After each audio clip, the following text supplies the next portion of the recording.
So, confession time. Today is my anniversary, and I totally forgot.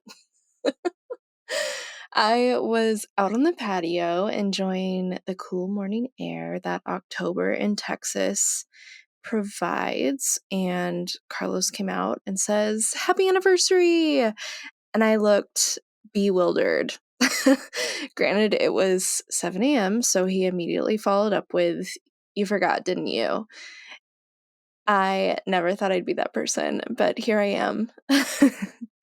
In my defense, I hadn't looked at my phone yet, and I am kind of in this weird part of entrepreneurship where days are bleeding together and I'm not really paying attention to dates. So, anyway, there's been a lot of healing happening in my world the past 2 months. And when I say healing, I mean emotional healing, energetic healing. And I have a couple of things on my heart that I wanted to offer before we dive in that I feel almost completely detached from. There's still a little bit more that's there, but I trust that with time it will completely go away. It just feels like it's barely hanging on. So there are two main things that I've been working on letting go. And the first, which I think is the most beautiful, in my opinion, is this idea that relationships are transactional. I'm letting that go. I'm not co-signing that any longer. No more, you did this for me, so I should get this from you type of conversation in my head. Cutting that off. I've always been the person accused of giving too much of myself and letting people take advantage of me. But, you see, no one can take advantage of me if I am willingly and actively giving. Now, that's not to say I shouldn't have boundaries. No, this is different. It's releasing this notion that if you scratch my back, then I have to scratch yours. My natural state is giving. I am a very generous person. And over time, there have been paradigms that have been professed to me and taught as law that, made this narrative of transaction fact. And yeah, I don't want that anymore. The second thing that I'm letting go is this idea that if I walk away from something, it doesn't mean that I'm not grateful for that thing. Listen, I am totally a quitter. Not right away, but I get very strong feelings when my time has expired somewhere, and I will fight those feelings tooth and nail to try and withstand it because I feel, and I've been taught, that if I give up on something, it means I've failed it and giving up on a blessing. But I reject that.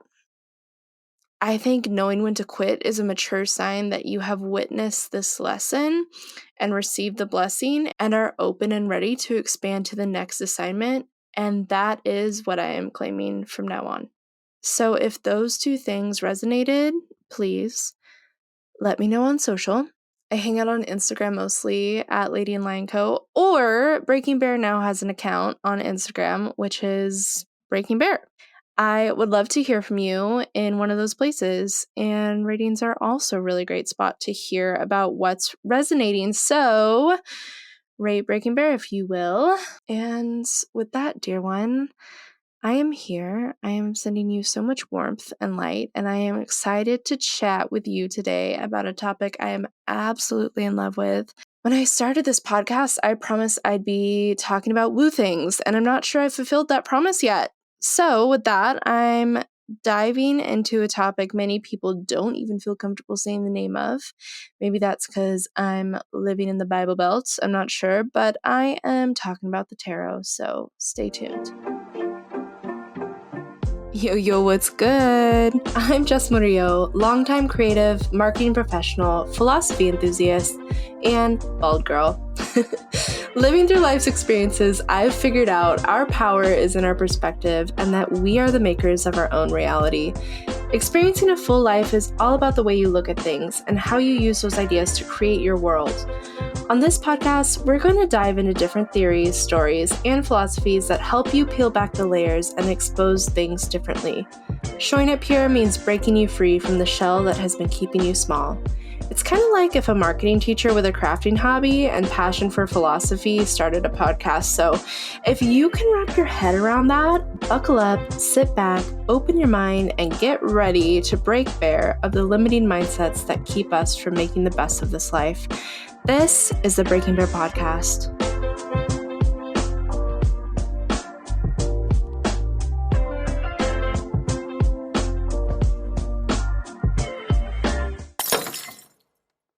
Now, you might be thinking, how does this have anything to do with breaking bare from limited mindsets? And I get that. I'm going to tell you that I think a lot of woo things are unrealized science. Woo things have survived civilizations, and I think the current cultural norm is to discount these things and write them off as delusional or fiction. But I think to do so would be incredibly limiting and small-minded. So if you're still with me, I'm going to outline some history of tarot, my favorite tarot talk about how tarot works, and then give you some resources. So to begin, the tarot was invented in the mid-1400s, just about 600 years ago, in Italy as a card game. The game spread across Europe, and the French are who connected it to divination. They also simplified the name to tarot. Fast forward 100 and a few years to France, which is where tarot took on this taboo reputation. A famous writer connected it to Egyptian mythology, specifically Thoth, the god of the moon, wisdom, writing, magic, and mysticism in Egyptian mythology. In parallel, a Catholic priest popularized the idea that it was connected to Hebrew scripture and related to Jewish Kabbalah, which wasn't so hot in Europe around then.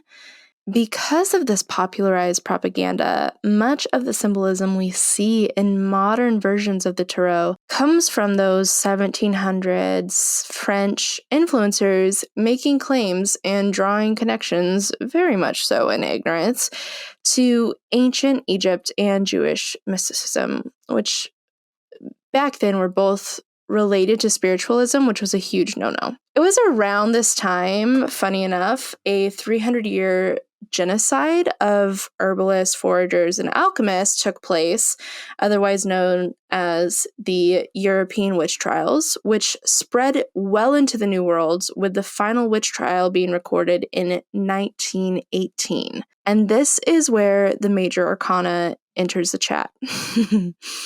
Before the tarot we know today, Tarocchi, the Italian card game, which I mentioned a bit earlier, was the standard 52 card deck we know today. Actually, it was 56 cards because it had jokers, but nonetheless, the system was that of a contemporary 52 card deck. The 21 cards that make up the major arcana were added to the cards to defer those who reported witches because card games were associated with witchcraft.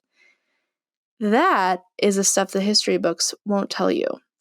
But before that, it is evident when looking at the decks that survived the 15th century, which are currently part of the Metropolitan Museum in New York's archive, the tarot has strong connections to Christianity and Catholicism. Really, that's what it's rooted in, and biblical symbolism. But the priest making it taboo kind of ruined that. So new decks were quickly illustrated, adapting to other symbolism. To move on from the history of the tarot, I thought I'd say a few things about my personal history with the tarot.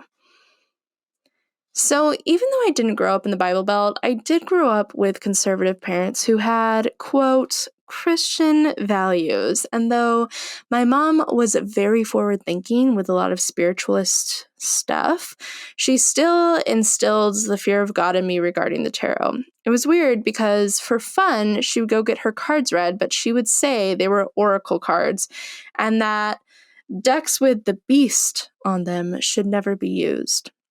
I call bullshit. I know she was getting her tarot read. I just know. Now, for anyone who might have grown up with Christian values, who was listening and you just got uncomfortable when I said the beast, stick with me because I'm going to talk about the devil card and why it's actually like the least threatening card. And no, I am not converted to cults or anything. Despite my mom not letting me learn about tarot, she let me learn about a number of other woo and new age stuff like crystals and runes, astrology, and palm reading, which I could really read a palm when I was a kid. I had that shit on lock. I am diving back into both of those because I kind of lost touch with them, but I will save those for different episodes. So there I was, little Jess, with my runes and my palms, and I'm not realizing that I'm actually connecting with the divine in these moments. Instead, I'm just asking about my crushes and seeing how many children I'm going to have and if I was going to find a stray cat over summer break. And I think anyone unfamiliar with this stuff, that's what we think it is, right? We think all of this spirituality stuff is just stupid fortune telling, and we can go to it with the most shallow or pressing questions and get concrete answers. And if they come true, whoa. And if they don't, then that fortune teller is a con artist, right? Well, I'm kind of here to tell you there is a little more to it than whether or not you'll be prom queen. Bottom line, the tarot is a language. Each card has a meaning or a lesson, and when you draw a series of the cards, they put together a sentence that informs an answer to a question or a message or just plain nonsense. I've been studying the tarot now for about 2 years, which that's baby years compared to some people, but I grow more in love with it each day. And to me, it's the language I use to speak to God or my higher self. And I'm so grateful I found it because I think it's magic. Makers, are you finally ready to get your handmade products photographed and up online? Learn the art of developing cohesive creative assets you're confident in to build your online shop and drive your creative sales with my new program, Makers to Market. With Makers to Market, a 4-week self-paced program, you'll focus on the essentials to level up your creative game. The truth is, there's a lot more to selling your crafts than just snapping a photo on your iPhone and posting it online. If you're feeling overwhelmed, but at the same time ready to just frickin' start already, dude, now is the perfect time. We're going into the holiday season, and this is prime time to launch an online storefront. Right now, until December 1st, I'm offering 24/7 Voxer support while you make your way through the course and figure out your shop. I'll check in with you daily and answer any questions you have about getting your stuff up online.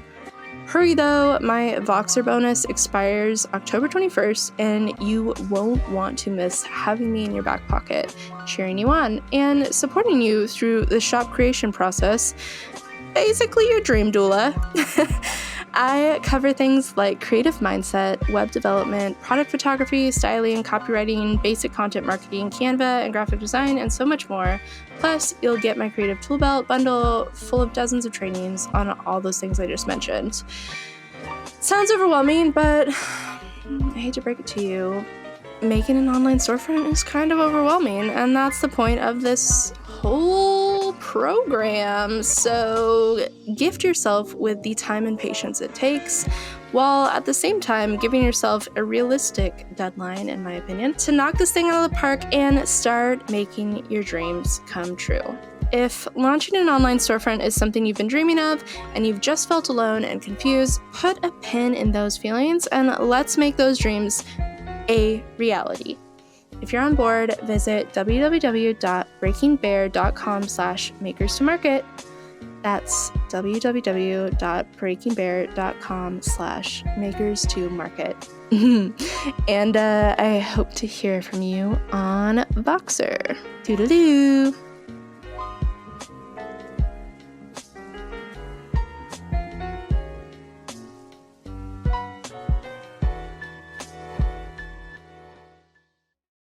Anyway, the Major Arcana tells a story about the journey of the Fool. It's a story about blind optimism, ego, failure, dark nights of the soul, divine intervention, and triumph. When you study the language, you find that within the story of the Major Arcana, there are three main sets of cards.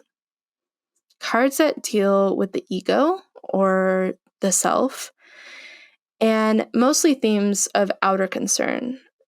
Then there are cards that deal with the mind or the internal self, and these are more to do with moral issues.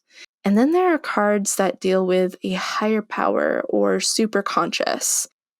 The cards that basically tell you the matter is out of your hands. Each of these cards have its own variation of dips and climaxes. And what's beautiful about the whole tarot is, depending on the reader and receiver, the message can be interpreted differently. This may seem very inconvenient. I find this exceptional and magical in itself because we all have different experiences and lives that inform different versions of the same story, just like any story.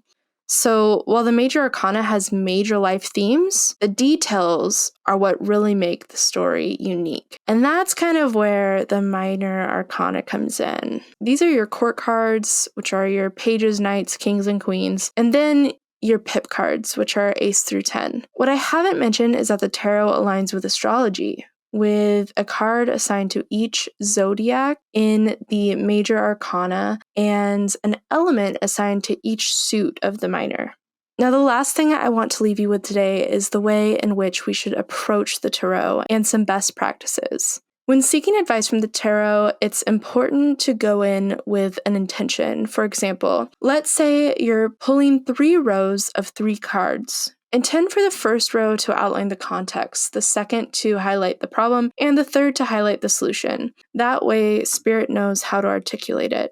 Of course, if you feel differently once you pull the cards, go with your gut, because these types of divination tools are all about intuition, and intuition is about feeling rather than direct conversation. Unlike a pendulum, yes and no questions aren't really things with the tarot. Although I have had some crazy experiences with yes and no questions in the tarot, you have to build to that with how, what, and why questions. Tarot gives detail. So for example, you might ask it, how do my past relationships affect my relationships today? And then you might ask, how should I reframe my perception to feel better about the reality of my relationship? And then you can say, given this, what are the actual problems in my relationship? And then you can ask for general advice. I also often ask for general messages to come through, like, anything you want me to know right now? All readers are different, but some best practices. I like to keep a few decks to myself. I keep them in a glass case and some black tourmaline and selenite on top. When I shuffle my decks, I move incense smoke through them. And I always ask for protection in my mind or out loud before I use them. I charge them in the full moon almost every month, and these things all might sound crazy to you, but I find the ones I use for only myself are more accurate when I don't let them cross other energies, and I find that when I move smoke through them while I'm shuffling, it clears the energy so they read more clearly. I also say out loud how many shuffles I'm going to perform and how many cards I'm going to pull, and from where I'm going to pull. So I might ask the question and then say in 3 shuffles, starting with 1, and then I shuffle, and then I hold the deck over smoke, and then I say and 2, and then I shuffle, and then I hold the deck over smoke, and then I say and 3, pulling from the top, and oftentimes I check the bottom card. So I'm literally speaking out loud. I'm telling the tarot what I'm doing and how I'm going to read it. And every time I've done that for a reading with myself or with others, it just blows me out of the water every time. And again, that might sound crazy, but that's okay. The last thing that I would say is a best practice is I use an oracle deck to outline the reading. So I have a handful of oracle decks. There's one that I like to start with. So I draw 3 cards in the beginning of the tarot reading to outline what the reading's going to be about. These are usually with general readings where I'm asking for, like, what do you want me to know right now? Or I'm asking spirit to take the temperature on life or the energy of the universe or my mental state. And then I do my tarot reading, or I pull my tarot cards, and then I have an oracle deck that I ask to summarize the reading with. And then I'll draw 1 card as a summary card. I can link those cards in the show notes because they are amazing when they're working together. But anyways, that's all. This is the tarot episode to kick off the woo things. And I'd love to have like an expert come on and we could talk about tarot together and just geek out. But that will be a different episode. So yeah, that's it. If you're still with me, thank you. And if you learned something today, dude, right on. This is a weird thing for me to talk about, and broadcast it out to everyone. I don't know why. I've just been told for so long that you don't talk about these things. But I'm just kind of over that, so different strokes, am I right? I'd hate for anyone's limitations to keep them from the magic and the wonder and the excitement that is the tarot. That is a tarot practice. The wisdom is something that I cherish, and I love studying it. So, y'all, thank you for stopping by today. I hope you enjoyed learning about one of my favorite things.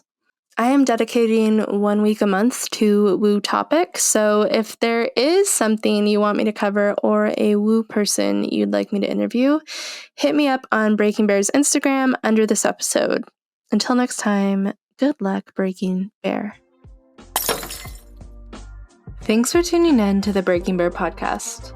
If you could do me a solid and think of one person in your life who needs this message, could you forward this episode to them with a loving note referencing why you think they should hear this and that you're thinking of them? You would absolutely make my life and be contributing to Serious Good Vibes.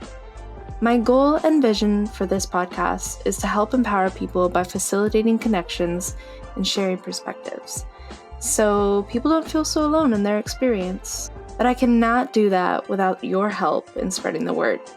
There's a reason you heard this today. So if it raised your vibe, then this is a perfect opportunity to spread love and give the gift of higher consciousness.